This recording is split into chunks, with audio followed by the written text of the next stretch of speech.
Good morning বন্ধুরা, আজকে recipe নিয়ে আসলাম লাউ ডাঁটা। দেখুন, লাউ ডাঁটা বাজার থেকে কিনে এনে খুব ভালো করে কেটে পরিষ্কার করে ধুয়ে নিয়েছি। এখন আজকে রান্না করব আলু দিয়ে।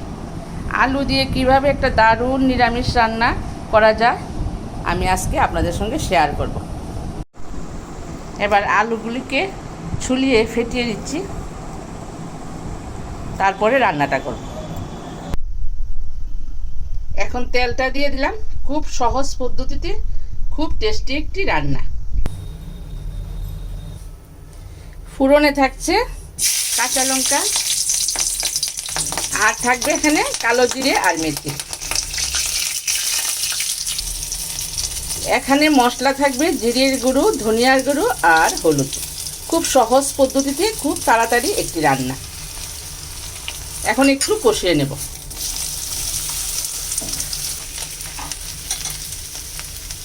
এই কষানো মশলার মধ্যে দিয়ে দিলাম আলুটা। খুব ভালো করে কষানো হয়ে গেছে। এখন দিয়ে দেব লাউ ডাঁটাগুলো।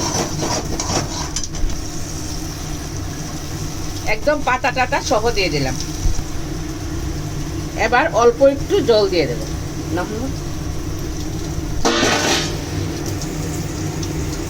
এবার একটু নুন দিয়ে দিলাম, আর উনুনের আঁচটা একটু বাড়িয়ে দিয়েছি।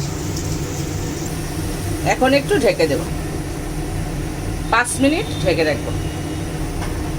এই কাঁচা লঙ্কাগুলো একটু ফেটিয়ে দেব বাটার মধ্যে।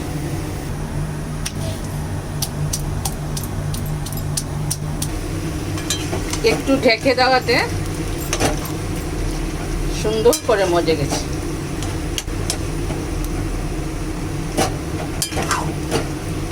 এবার আলুর সঙ্গে খুব ভালো করে মিশিয়ে নেব।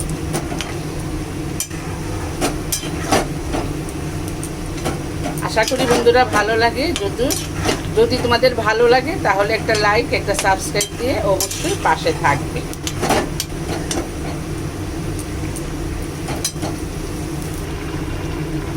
এখন দিয়ে দেব ফেটিয়ে রাখা সেই কাঁচা লঙ্কাগুলো। সিদ্ধ হয়ে যাবে, খুব টেস্টি হবে।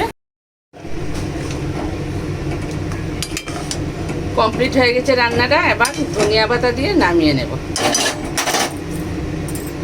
শীতের দিনের এই ধনিয়া পাতাগুলি এখনও পাওয়া যায় আমাদের এখানে, নিয়ে আসলাম। এখন কুচি কুচি করে দিয়ে নামিয়ে নেব। এবার একটু ঘি দিয়ে দিলাম।